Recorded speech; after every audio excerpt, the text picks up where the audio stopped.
Hey y'all, welcome back to the party. It is me, your girl BrittReacts, and today we're going to react to Extra History. It's a channel that so many of you have been asking me to react to. And today's the day. I just went on the page and picked one that stuck out to me, and this one is entitled First Opium War, Trade Deficit, and the Macartney Embassy, Part 1. Wow. In 1792, right Britain has just come out of a war that's cost it not only much of its national treasury, but also one of its most lucrative overseas colonies, North America. The empire needs new sources of revenue, new opportunities for trade, and there's one clear possibility: China. Oh, I like that. By the end of I listen to you guys. I'm in my comments. We talk all the time, and this one kept coming up, this channel, Extra History. There also Drunk History kept coming up over on the Comedy Central channel, and I reacted to the Halloween one, you guys, and it got blocked globally 3 times. So it's over on Patreon if you care to see it. But I just want you to know I listen to you and I do what you say, but nothing is worse to a content creator than taking the time to film something and then it being completely blocked. So I did try, and I'm gonna hope that you guys see this sees the light of day rather, or it's also gonna end up on Patreon. But I'm excited. This seems along the same lines as Oversimplified, with very childlike drawings. The narrator's voice is a little different though, for sure.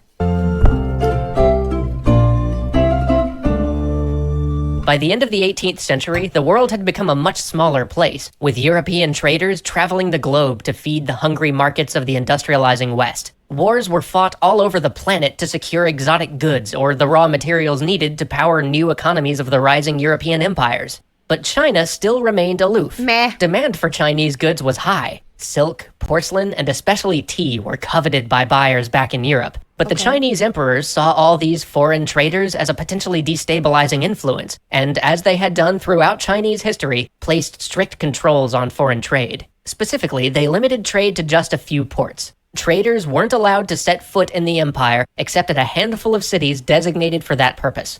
All right, this one moves a little faster than Lord have mercy.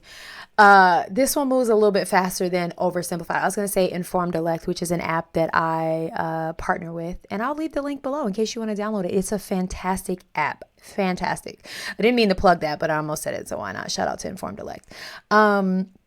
It doesn't seem to have humor. It seems very straightforward, so my brain has to readjust because I think I learn better when things are wrapped in humor. I think that's just like the type of person that I am, but I respect this. I like it. It seems informative. Weren't allowed to set foot in the empire except at a handful of cities designated for that purpose. And all trade had to go through a trade monopoly known as the Hong, who could tax and regulate foreign trade as they saw fit. By the middle of the 18th century, this was taken further, and all foreign trade was restricted to a single port, Canton. This drove resentment among the European traders who saw limitless opportunity for profit if they could just get their hands on it. And those Europeans trading in China were, in some ways, a self-selecting group. If you're going to make your living transporting goods thousands of miles from your home, you probably believe in the inherent value of unrestricted trade, which meant that these rules did not sit well with the Europeans, and piracy and smuggling began to rise. Even within the official channels of trade, merchants began to strain at these limitations. Eventually, an employee of the Honorable East India Company, the militarized trade organization responsible for British affairs in India, pushed by what he saw as abuses of corrupt officials and undue restrictions on free trade, decided that it was time to openly break the rules that the Chinese imposed. He left Canton and took his grievances upriver, literally and figuratively, wanting to be heard by someone in the Chinese hierarchy who was outside the Hong, outside the monopoly set up in Canton. And here's where divides of culture come in, because it's possible that he wasn't acting. Fun fact / question: is it true that like the American Chinese food, the Chinese food that we are accustomed to here in America, is it more is it Cantonese? Is that what, I don't know. Someone help me out. I just feel like I've heard Canton before in that reference. I could totally be wrong, and I'm not trying to be ignorant or offensive. I just am trying to learn. So help me out. This is wild. In a way that he saw as malicious or even inappropriate. In fact, he may have been acting in a way that he thought of as perfectly reasonable were he in England. But he wasn't in England, and the arrogance of this trader just deciding that his complaints should be elevated to imperial court rather than going through the proper authorities was unbelievable to the Chinese. More than that, it put into question whether these Europeans would stay in one port at all, or even obey Chinese law. And so further restrictions were put into place. Trade was clamped down on even more. But European demands for Chinese goods, especially English demands for their newfound love of black tea, continued to grow, which brings us back to 1792. By this point, the British were importing tens of millions of pounds of tea every year. Within 2 decades, import duties on tea would account for 10% of the government's entire revenue. Wow. Tea was one of the major drivers of the economy. Tea was so essential to the British world that the Canton system was simply no longer acceptable.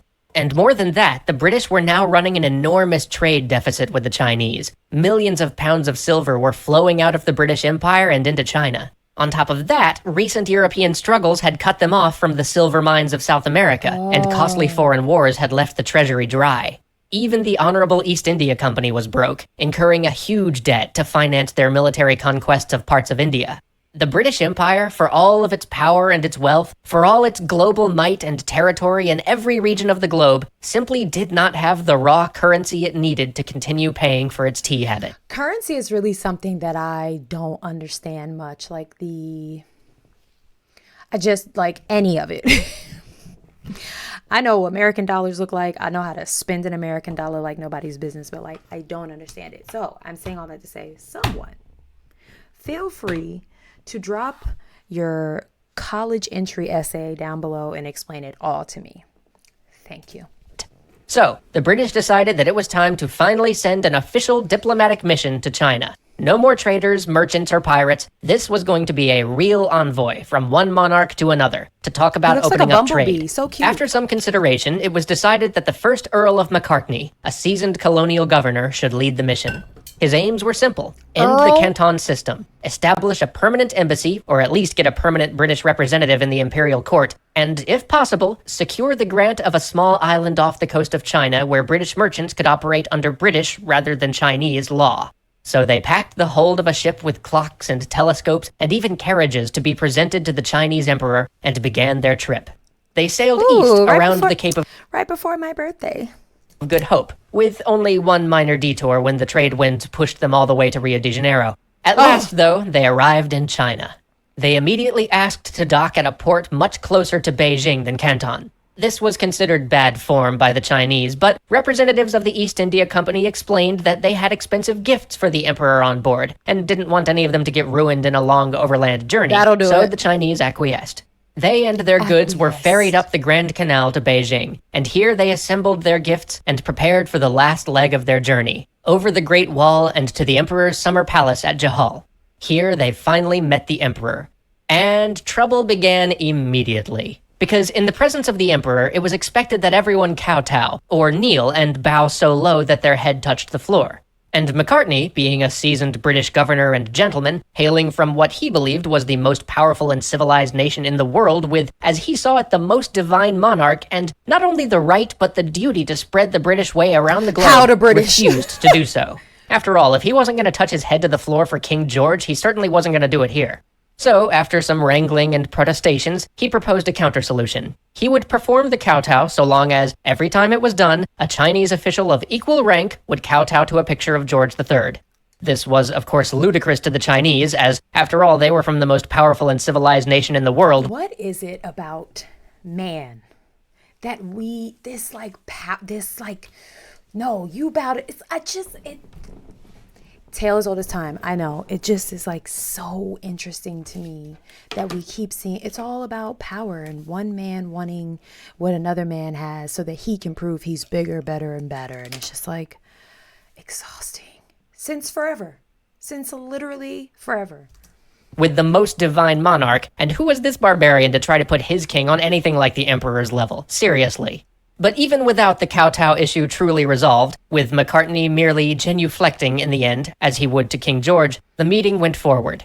Macartney showed off the marvels of British science, although mostly the flashier and less practical kind, and presented them to the emperor. And here too, signals got crossed, because the Chinese court took this as a tribute mission. After all gift-giving missions to the emperor are tribute missions. What else would it be? And yet the British thought that they were demonstrating all the reasons that China would benefit from opening up trade with them. So in the end, Macartney was dismissed without the emperor agreeing to a single one of the goals he set out to achieve.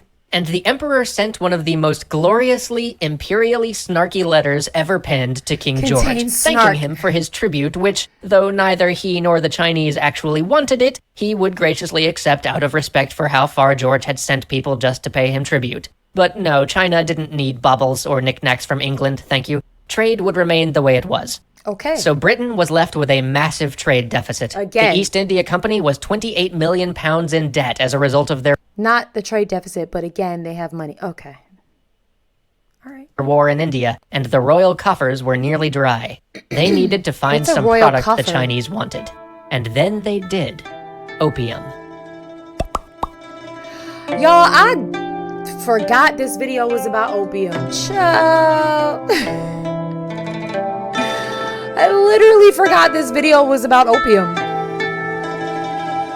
Is there more at the end? You guys are going to yell at me if I cut it off?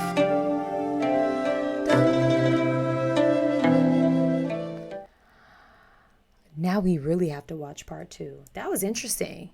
Way more formally educating than oversimplified, which I think is a good balance. I'm just here to learn. So thank you guys for suggesting this.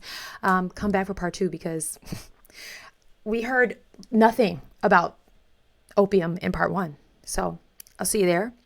Go and have the day you deserve. All right. Bye.